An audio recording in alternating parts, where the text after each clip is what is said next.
My stepmother, Monica, planted empty jewelry boxes in my room and convinced my father I was an addict stealing their heirlooms. He threw me out into a winter storm without a coat. But while I slept in my car, I remembered the one legal document they both forgot existed, and it gave me the power to evict them. This is where the real nightmare began, but also where the tables started to turn. Make sure you're subscribed to see how justice is served.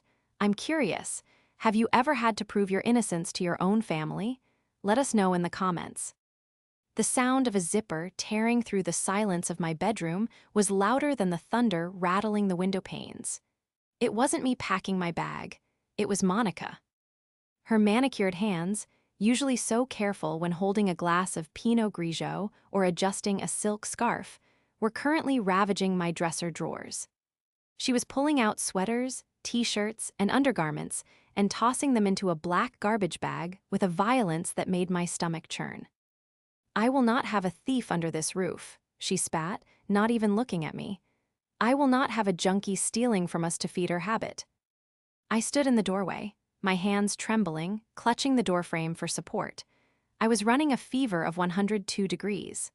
My body ached, my throat felt like it had been scrubbed with steel wool, and I was so dizzy the room seemed to tilt on an axis. I had come home early from work because I was physically unable to stare at spreadsheets any longer, only to walk into an ambush. "Monica, stop," I rasped, my voice barely a whisper. "I didn't take the watches. I don't know what you're talking about."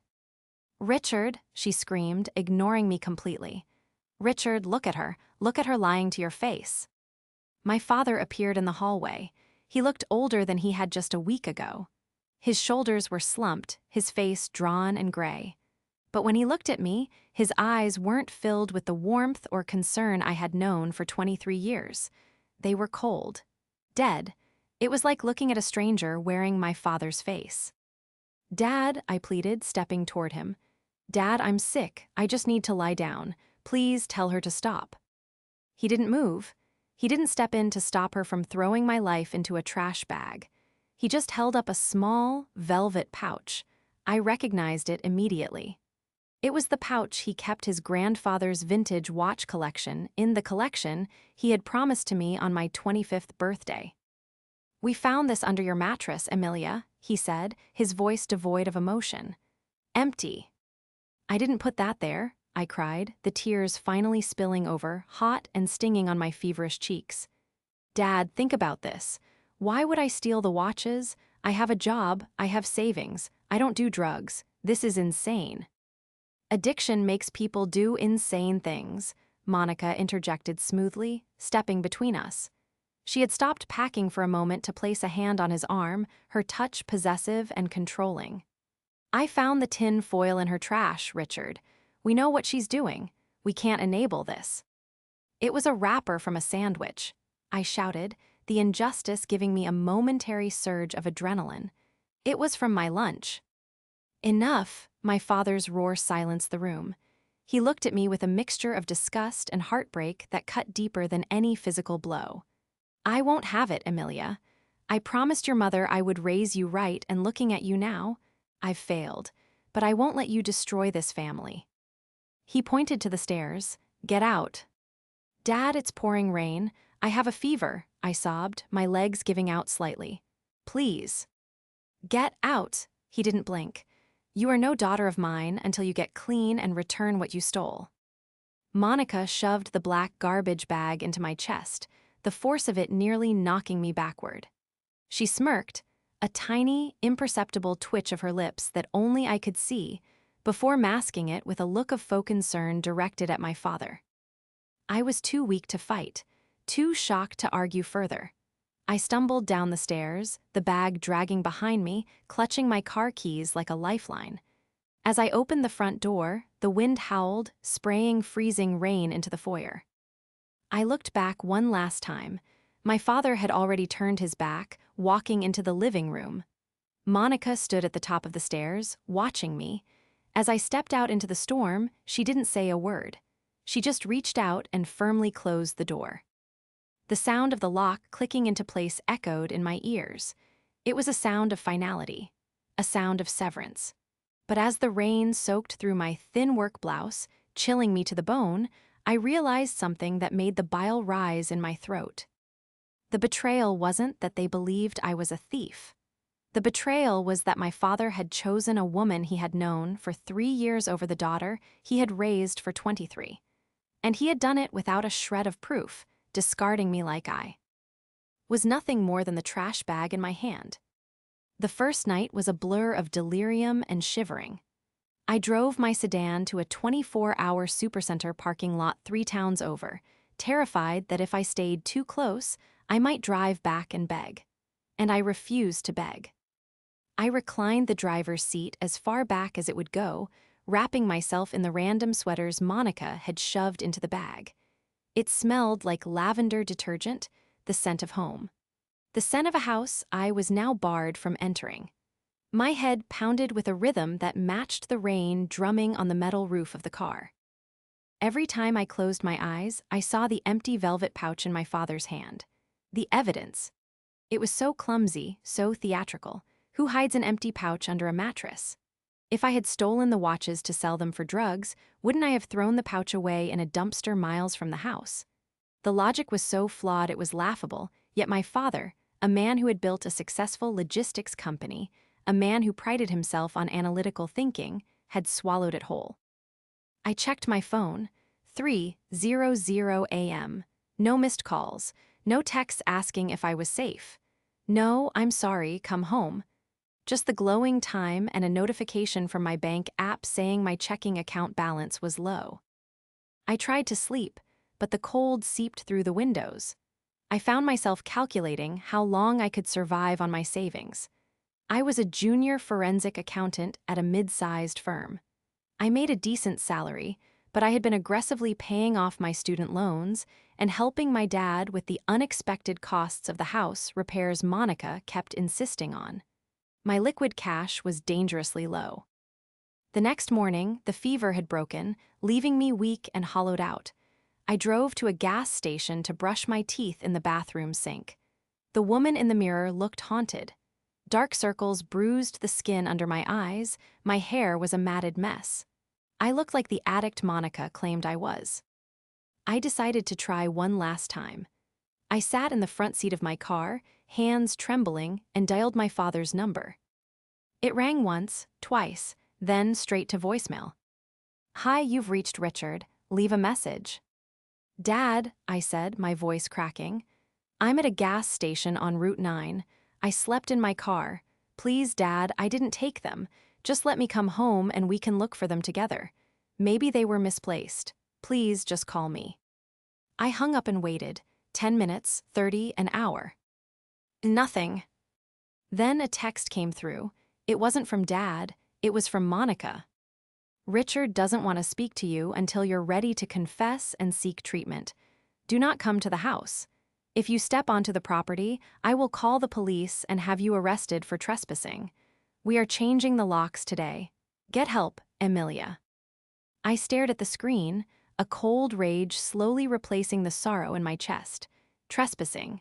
She was threatening to arrest me for stepping onto the property of the house I grew up in, the house my mother had designed. I threw the phone onto the passenger seat and gripped the steering wheel until my knuckles turned white. She thought she had won. She thought that by cutting off my access to my father, she had cut off my access to everything. She thought I was just a scared, sick girl who would disappear into the cracks of society, too ashamed to fight back. She saw me as a child. She saw me as a victim. But Monica had made a critical error in her calculations. She was so focused on the jewelry, the cash flow, and the social standing that she hadn't paid attention to the paperwork. She didn't know what I did for a living. She didn't know that my job was literally to track down hidden assets and expose financial lies. And most importantly, in her haste to take over my life, she had forgotten one crucial thing about the house itself. I reached into the glove compartment and pulled out a thick manila envelope I kept there for emergencies, a habit instilled in me by my mother before she passed. Inside were copies of my birth certificate, my passport, and a deed. I unfolded the document, smoothing out the creases on the dashboard. My eyes scanned the legal jargon until they landed on the paragraph I needed. Joint tenancy with rights of survivorship. When Mom got sick, she didn't trust Richard's grief. She feared he might be vulnerable. So, quietly, without making a fuss, she had added my name to the title of the house. Monica didn't just kick her stepdaughter out of her husband's house. She had just kicked a legal owner out of her own property. And she had no idea that I had the paperwork to prove it. To understand why Monica hated me, you have to understand the ghost she was trying to fight. My mother, Sarah, was the kind of woman who filled a room just by breathing. She was kind, artistic, and the glue that held our family, and specifically my father, together. When she died of ovarian cancer 4 years ago, Richard didn't just lose a wife, he lost his compass. For the first year, I was the one who kept him afloat. I was 19, balancing college classes and grief, yet I was the one making sure bills were paid, the fridge was stocked, and that Dad actually got out of bed. I sacrificed my social life, my grades, and my mental health to ensure he didn't drown. We were a team. We were survivors. Then came Monica. She met him at a charity gala I had forced him to attend. She was a lifestyle consultant, a vague title that seemed to mean she was good at spending other people's money to make them look better. She was beautiful in a sharp, manufactured way. Perfect teeth, perfect hair, designer clothes that highlighted her figure. She zeroed in on my father like a heat-seeking missile. Within 6 months, she had moved in. Within a year, they were married. At first, the changes were subtle. A new rug here, a repainted wall there. "It's just too painful to see Sarah's things everywhere," she would coo to my father, stroking his hand. "We need a fresh start, darling, for your mental health." But it wasn't about his mental health. It was about erasure. My mother's painting studio was converted into Monica's meditation room, which I never saw her use. The garden my mom had planted was ripped up to make way for a modern, sterile patio that looked like a hotel lobby. Every trace of the woman who built that home was slowly, methodically scraped away. I tried to warn him. I tried to point out that she was isolating him from his old friends, that she was spending money we didn't really have on aesthetic changes that added no value. But every time I raised a concern, Monica would twist it. "Emilia is just grieving," she would say with a pitying smile. "She's jealous of our happiness, Richard. We have to be patient with her." She weaponized her patience. She weaponized her concern. And then there was the money. As a forensic accountant in training, I have a nose for discrepancies. I notice things. Amazon packages arriving daily. Contractors coming in for repairs that didn't need doing. My father complaining about cash flow issues despite the business having a record year. 2 months ago, I had made the mistake of asking Monica about a credit card bill I saw on the counter. It was for $15,000 from a boutique in Milan. "That's for the business," she had snapped, snatching the paper away. "I'm helping your father with client gifts. Don't snoop, Emilia, it's unbecoming." That was the moment the mask slipped. Her eyes hadn't been fearful of being caught, they were furious that I had dared to look. That was when I knew she perceived me not just as a nuisance, but as a threat. She knew I handled the household budget before she arrived. She knew I understood the finances better than Dad did. She knew that once I finished my certification and had full access to the family trust's auditing tools, I would see everything. The stolen watches weren't about drugs. They were a preemptive strike. She needed me out of the house, cut off from my father, and discredited before I could dig any deeper. She was smart. She played the long game. She used my father's grief and trust against me. She painted a picture of a troubled, addict stepdaughter and a saintly, suffering stepmother. But as I sat in my freezing car, shivering in yesterday's clothes, I realized she had made the classic mistake of the arrogant criminal. She assumed her victim was stupid. She didn't know about the deed. She didn't know I had friends in the insurance industry. And she certainly didn't know that the addict she just kicked out was about to treat her life like a crime scene. She wanted a war. She just started one with the only person equipped to audit her entire existence. The public library became my war room. For 3 days, I lived out of my sedan, showering at a cheap gym where I used a guest pass and eating peanut butter sandwiches in the parking lot. The physical toll was brutal. My back ached from sleeping curled up in the driver's seat, and the lingering fever made everything feel slightly surreal. But my mind had never been sharper. The initial shock had calcified into a cold, hard determination. I sat at a corner table in the library, surrounded by stacks of books I wasn't reading, my laptop plugged into the wall. I wasn't just scrolling through social media. I was conducting a forensic audit of my own life. My first move was securing my legal standing. I spent hours verifying the deed online through the county clerk's portal. There it was, digitized and undeniable. Amelia Vance, joint tenant. My mother's signature was shaky. She had signed it only weeks before she passed, but it was legally ironclad. Monica could change the locks. She could scream about trespassing, but she couldn't legally evict an owner without a court order, and no judge would grant one based on a hearsay accusation of theft. But simply forcing my way back into the house wasn't enough. If I went back now, I'd just be a shouting match. Richard would side with his wife, I would be the hostile addict, and the toxicity would suffocate me. I needed to destroy her credibility first. I needed to show my father exactly who he was sleeping next to.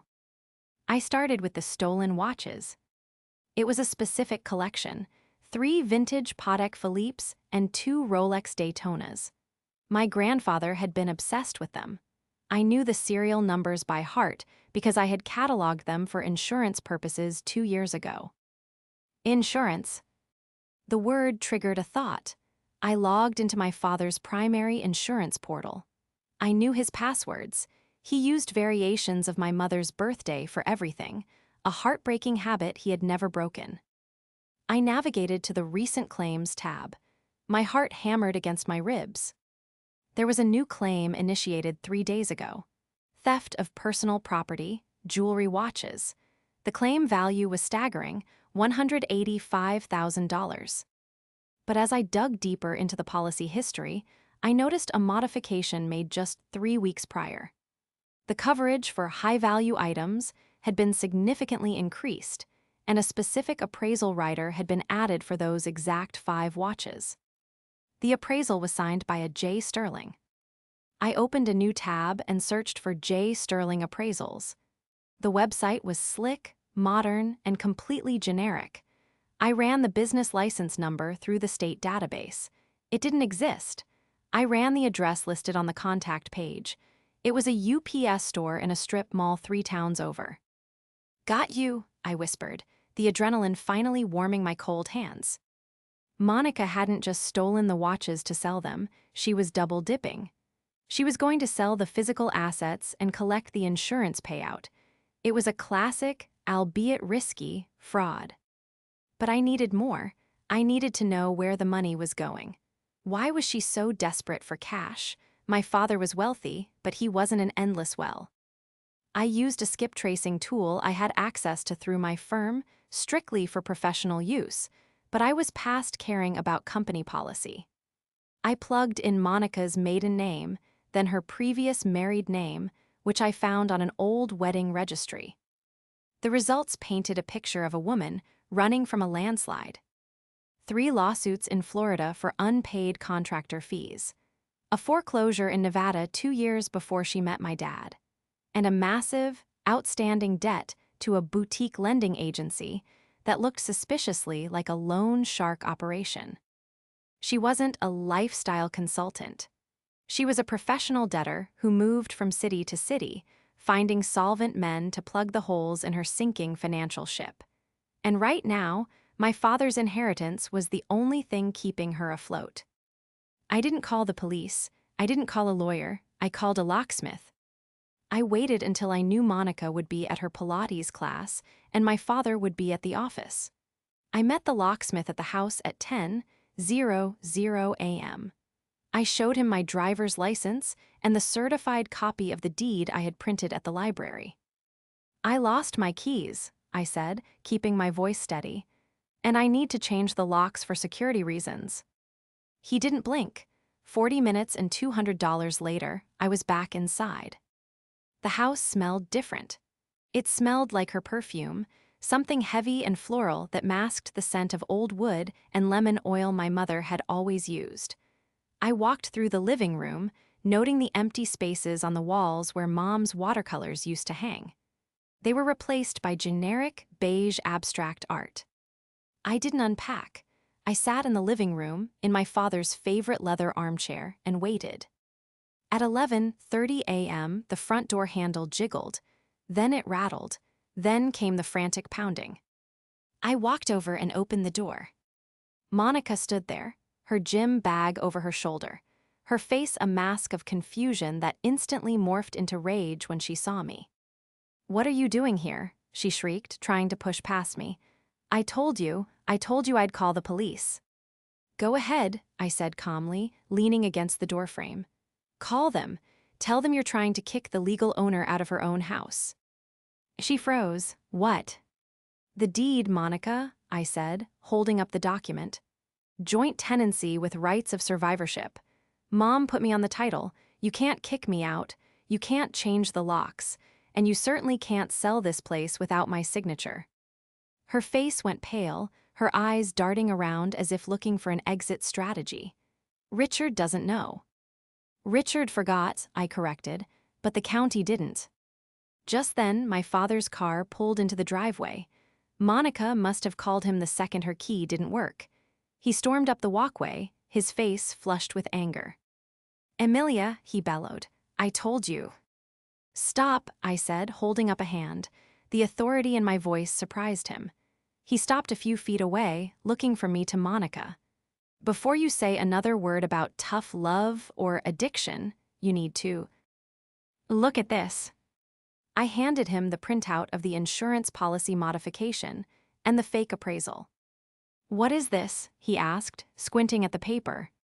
"It shows that 3 weeks ago, someone increased the coverage on the watches you found empty boxes for," I explained, watching Monica carefully. She was breathing shallowly, her chest rising and falling rapidly. "And the appraiser, J. Sterling, he doesn't exist. It's a shell company." I was just being proactive," Monica stammered, grabbing my father's arm. "Richard, with all the crime lately, I thought we needed better coverage. I used a consultant my friend recommended. If he's a fake, I'm a victim too." "A victim who filed a claim for $185,003 days ago?" I countered, my voice rising. "Dad, the watches aren't stolen. She moved them. She's trying to collect the insurance money because she's $40,000 in debt to a lending agency in Nevada." My father looked at Monica. The blind devotion in his eyes flickered, replaced by a seed of doubt. "Monica, is this true? Did you file a claim?" "He's confused," she cried, tears instantly springing to her eyes. "I didn't file it. It must have been automatic, or maybe she did it. She's the accountant. She hacked the account to frame me because she hates me." "I hacked the account to frame you for increasing insurance on items you claim were stolen by me?" I asked, incredulous. "That logic doesn't even hold up." "She's lying, Richard," Monica screamed, her voice shrill and desperate. "Look at her. She's been living in her car. She's unstable. She's making up stories to destroy us." My father looked at the paper, then at me, then at his wife. He rubbed his temples, the conflict visible on his face. He wanted to believe her. He wanted the comfortable lie over the painful truth. "Emilia," he said softly, handing the paper back. This is a lot, but hacking my accounts, invading Monica's privacy, this isn't how we handle things." "Dad, she's robbing you," I said, my voice trembling with frustration. "We will discuss the insurance with the broker," he said, putting up a wall. "But you cannot just break into this house and accuse my wife of fraud." "I didn't break in," I said, icy calm returning. "I live here, and I'm not leaving until the truth comes out." The following week was a masterclass in psychological warfare. I moved back into my room, installing a heavy-duty deadbolt on my door. The house was silent, filled with a suffocating tension. Monica refused to speak to me, moving through the hallways like a vengeful ghost. My father was a ghost of a different kind, avoiding eye contact, staying late at the office, hiding from the reality of his fracturing home. Monica switched tactics. She stopped screaming and started whispering. I would hear her late at night, crying softly in their bedroom, telling Richard how unsafe she felt, how I was glaring at her, how she was afraid I would hurt her in her sleep. She was trying to goad me into an outburst, anything to prove I was the unstable element she claimed I was. But I was busy. I had the why her debts and the how insurance fraud. Now I needed the where. Where were the watches? If my theory was right, she hadn't sold them yet. Vintage pieces like that are hard to move quickly without alerting collectors. She would need a specialized buyer or a high-end fence. I spent my nights monitoring the dark web forums and luxury watch marketplaces, using aliases and search bots I had built for work. I set alerts for specific reference numbers. 3 days later, I got a hit.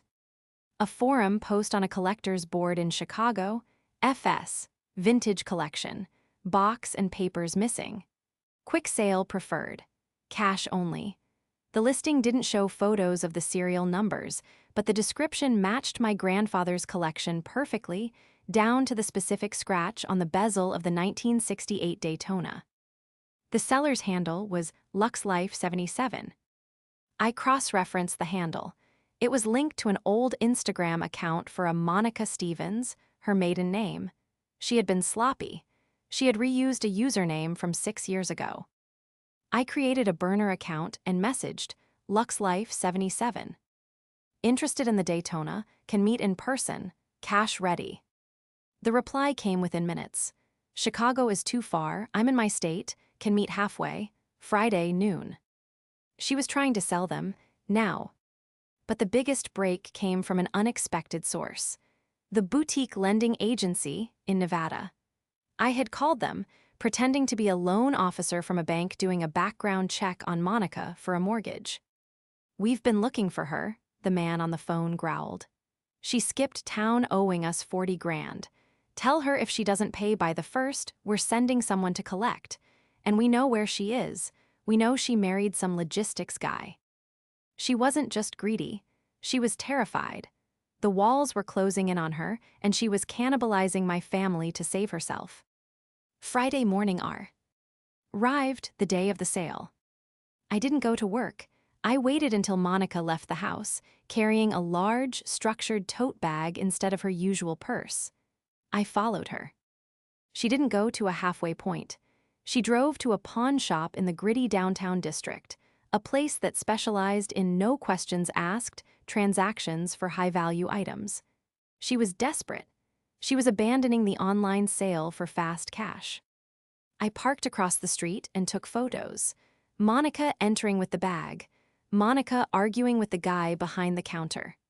Monica handing over the velvet pouch, the real one, not the empty decoy she planted in my room. I waited until she left, counting a stack of cash in her car. Then I walked into the shop. I'm looking for a watch my stepmother just sold you, I told the pawnbroker, flashing my forensic accountant badge. It looked enough like a detective badge to make people nervous.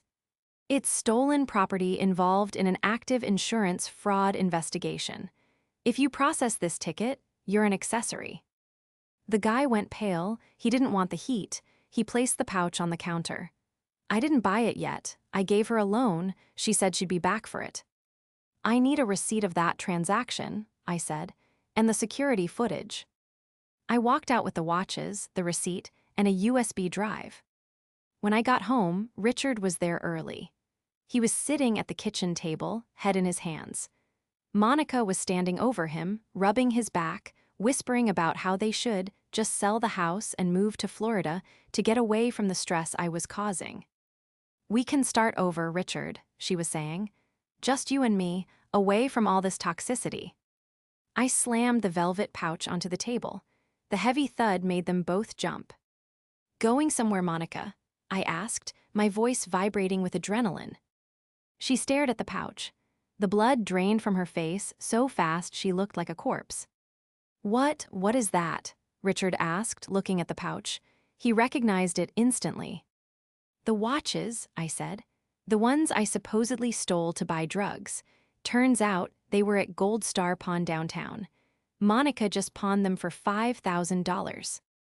Liar, Monica screeched, lunging for the pouch. She stole them back. She's trying to frame me again. I have the receipt, Dad, I said, slamming the paper down next to the pouch. Signed by Monica Vance. Today's date, 11:42 a.m., and I have security footage of her walking in with them and walking out with the cash. My father picked up the receipt. His hands were shaking so hard the paper rattled. He read it. Then he read it again. Monica, he whispered. The name came out like a plea, a desperate hope that there was an explanation. She forged it, Monica cried, backing away. She's a computer genius, Richard. She faked the video. She faked the receipt. She's obsessed with destroying me. And the loan sharks, I pressed, stepping closer. The people you owe 40 grand to in Nevada, the ones who threatened to come here if you didn't pay them by the 1st, is that fake too? Monica's eyes went wide. She realized then that I hadn't just been living in my car. I had been hunting. Richard, please, she sobbed, throwing herself at his feet. I did it for us. I needed to pay off some old debts so they wouldn't hurt us. I was going to buy them back, I swear. You kicked my daughter out, Richard said, his voice sounding distant, detached. You told me she was on drugs. You made me throw her out in the rain, for money. She is the problem, Monica yelled, seeing her grasp slipping. She's always been the problem. She hates me. She hates us. I don't hate you, Monica, I said quietly. I pity you, but I'm done letting you destroy my father. Get out, Richard whispered. Monica froze. What? Get out of my house, he said, louder this time. He stood up, and for the first time in months, he looked like the father I remembered. Get out before I call the police. You can't do this to me, she screamed. I'm your wife. And she's my daughter, he roared, slamming his hand on the table. And you tried to destroy her. But Monica wasn't done. The sobbing stopped. Her face hardened into a sneer, the real Monica. I'm not going anywhere, she spat. I want half. The house, the business, the accounts. You want me gone, you'll have to pay me to leave. Otherwise, I'll drag this divorce out until you're bankrupt. She looked at me with pure venom. You think you won, you little brat? You just cost your daddy everything. The standoff in the kitchen had ended with Monica retreating to the master bedroom, locking the door, and screaming that if anyone tried to enter, she would call the press and claim domestic abuse.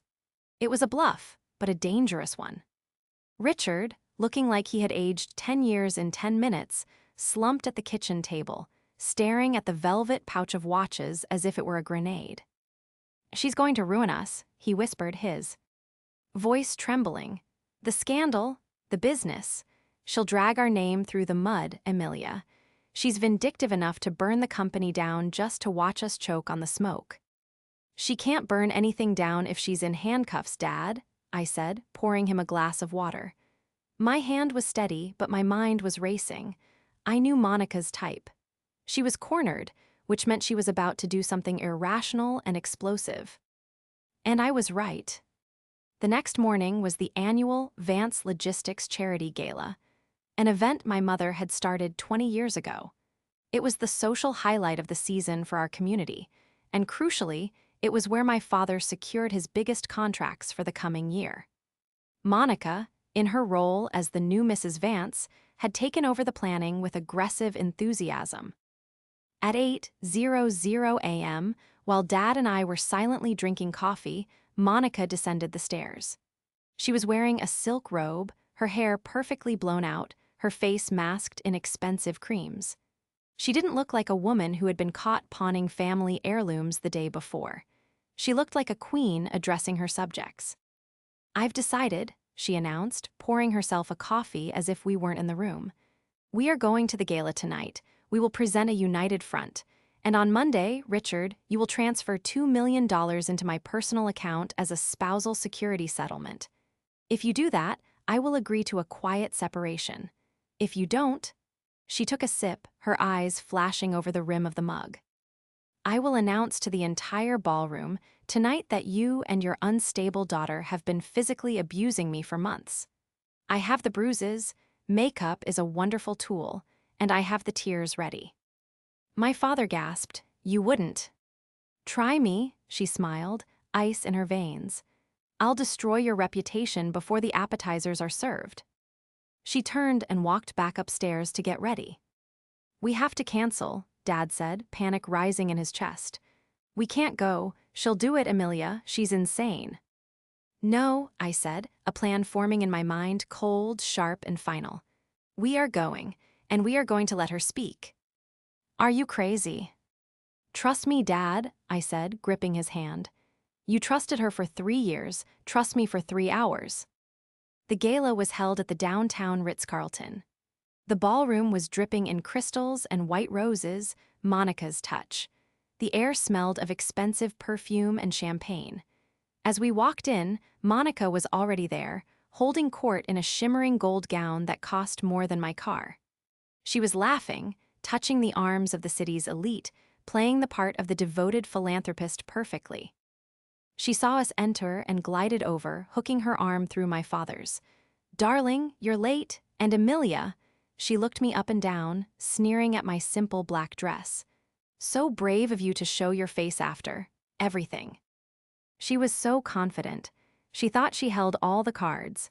She thought the threat of scandal was a leash she could use to choke us into submission.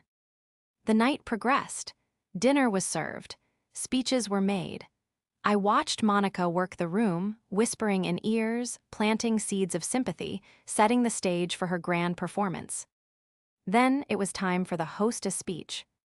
Monica walked up to the podium, the spotlight catching the diamonds around her neck. Diamonds I now suspected were bought on credit my father would eventually be billed for. She tapped the microphone, a hush falling over the 300 guests.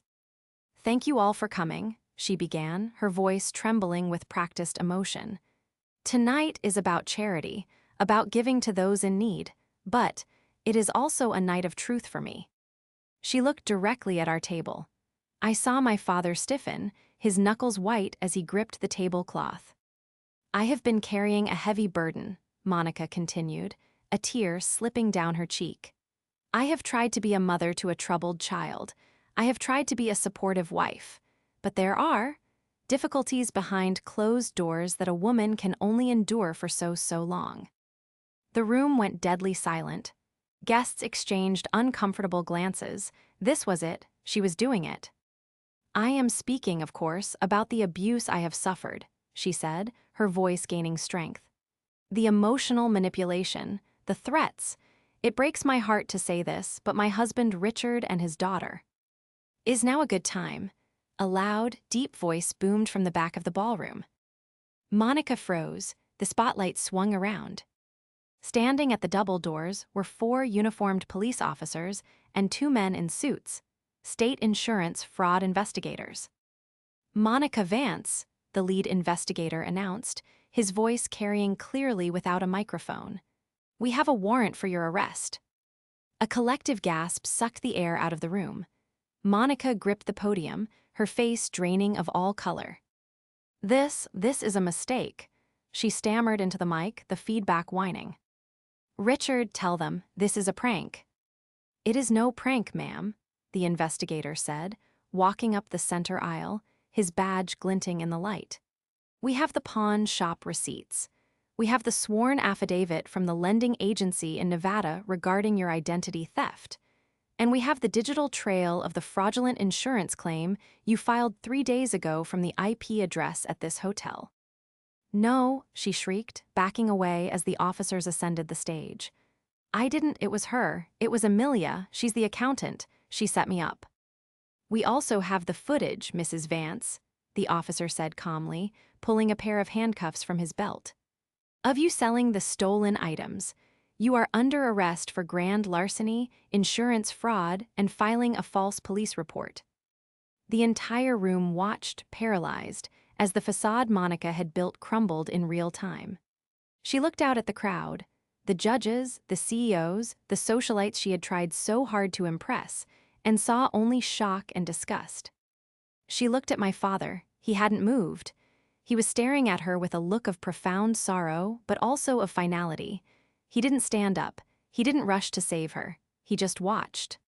"Richard," she screamed as the officers turned her around, the metal cuffs clicking shut with a sound that echoed through the silent ballroom. "Do something. I'm your wife." My father slowly stood up. He buttoned his jacket. He looked at me, then back at her. "No, Monica," he said, his voice quiet but carrying through the stunned silence. "You're not my wife. You're a stranger who broke into my home."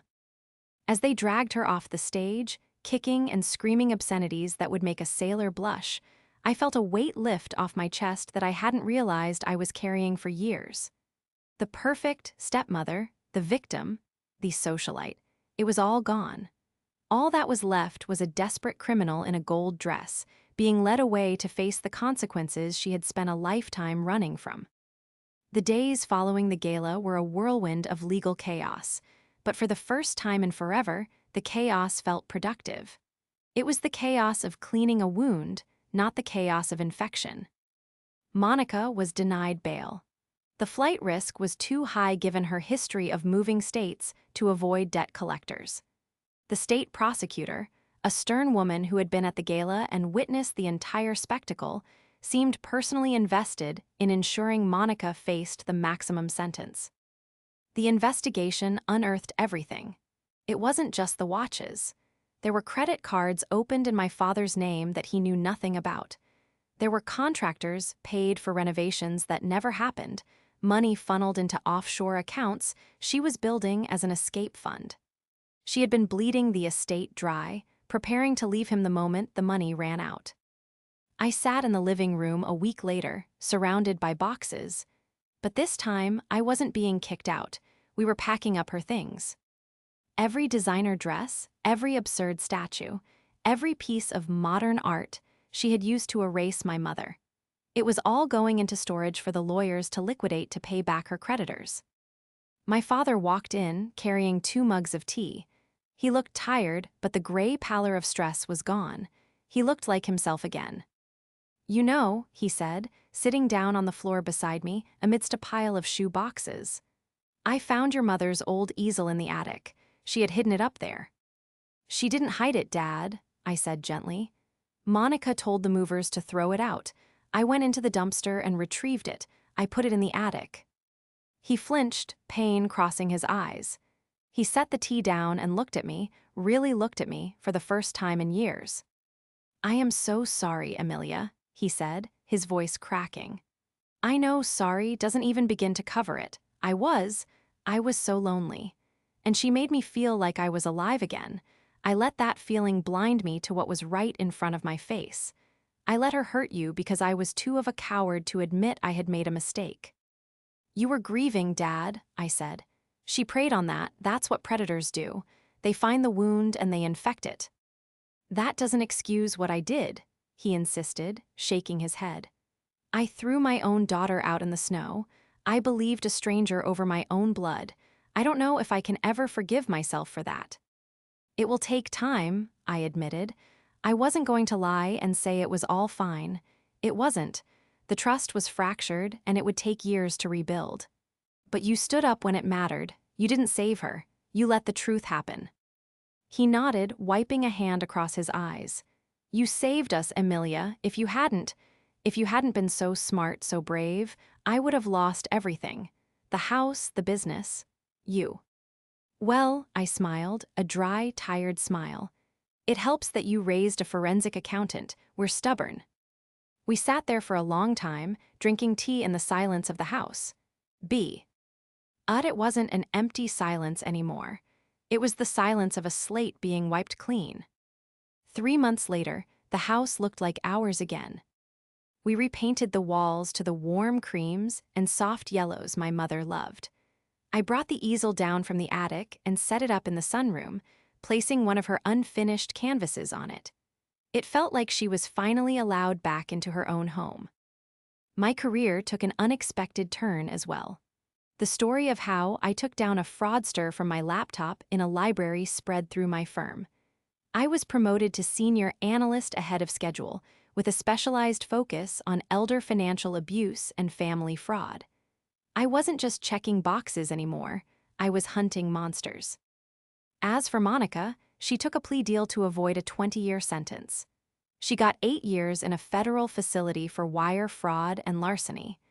The last I heard, she was working in the prison laundry, complaining to anyone who would listen that she was actually a duchess who had been framed by a jealous stepdaughter. Some people never change. But we did.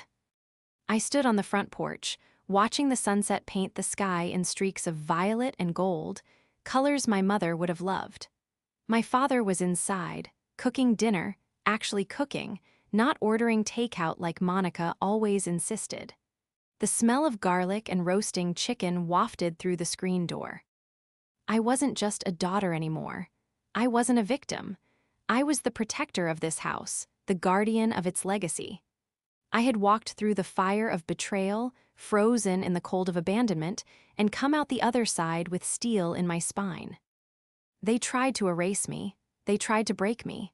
But they forgot the most important rule of accounting. Eventually, everything has to balance out. And I made sure it did.